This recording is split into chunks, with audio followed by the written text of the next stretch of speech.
नमस्कार दोस्तों, स्वागत है आपका हमारे YouTube चैनल पर।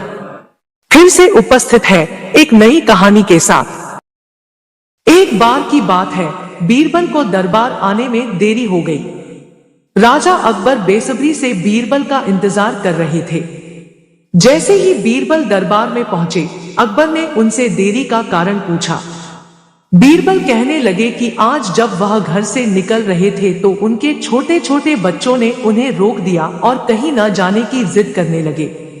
किसी तरह बच्चों को समझा बुझाकर निकलने में ही देरी हो गई। राजा को बीरबल की इन बातों पर बिल्कुल यकीन नहीं हुआ। उन्होंने सोचा कि बीरबल देर से आने का झूठा बहाना कर रहे हैं। उन्होंने बीरबल को कहा कि बच्चों को मनाना इतना भी कठिन काम नहीं है। अगर वे ना माने तो थोड़ा डांट डपट कर उन्हें शांत किया जा सकता है।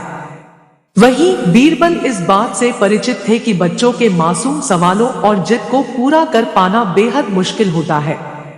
जब अकबर इस बात से संतुष्ट न हुए तो बीरबल को एक उपाय सूझा। उन्होंने राजा के सामने एक शर्त रखी।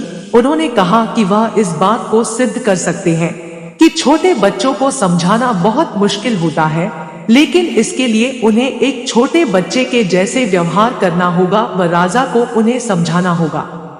राजा इस शर्त के लिए तैयार हो गए। अगले ही पल बीरबल एक बच्चे के जैसे चिल्लाने और रोने लगे।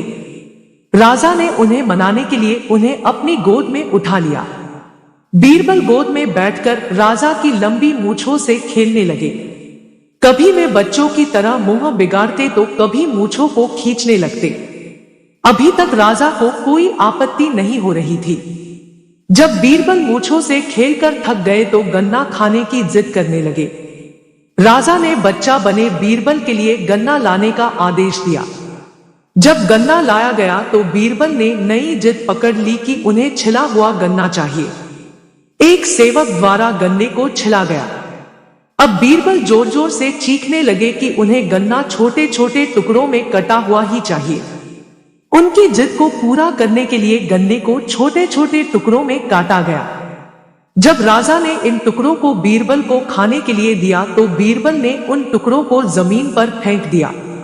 राजा को यह देखकर बहुत गुस्सा आया। उन्होंने गुस्से से बीरबल से पूछा, तुमने गन्ने को नीचे क्यों फेंका? चुपचाप से इसे खा लो। डांट सुनकर बीरबल अब और भी जोर से रोने व चीखने लगे। अकबर ने प्यार से पूछा, कहो बीरबल, तुम क्यों रो रहे हो? बीरबल ने जवाब दिया, मुझे अब छोटा नहीं एक बड़ा गन्ना चाहिए। अकबर ने उन्हें एक बड़ा गन्ना लाकर दिया, लेकिन बीरबल ने उस बड़े गन्ने को हाथ तक न नहीं लगाया। अब राजा अकबर का गुस्सा बढ़ रहा था। उन्होंने बीरबल से कहा कि तुम्हारी जिद के अनुसार तुम्हें बड़ा गन्ना लाकर दिया गया है, तुम इसे न खाकर रो क्यों रहे हो? बीरबल ने जवाब दिया, मुझे इन्हीं छोटे छोटे टुकड़ों को जोड़कर एक बड़ा गन्ना खाना है। राजा ने बीरबल की इस जिद को सुनकर अपना सिर पकड़ लिया और अपनी जगह जाकर बैठ गए। उन्हें परेशान देखकर बीरबल ने बच्चा बनने का नाटक खत्म किया और राजा के समक्ष गए। उन्होंने राजा से पूछा, क्या अब आप इस बात से सहमत हैं कि बच्चों को समझाना यकीनन एक मुश्किल काम है? राजा ने हाँ में सिर हिलाया और बीरबल को देख मुस्कुराने लगे। दोस्तों, यह कहानी आपको कैसी लगी कमेंट करके जरूर बताइए और हमारे चैनल को सब्सक्राइब भी कीजिए।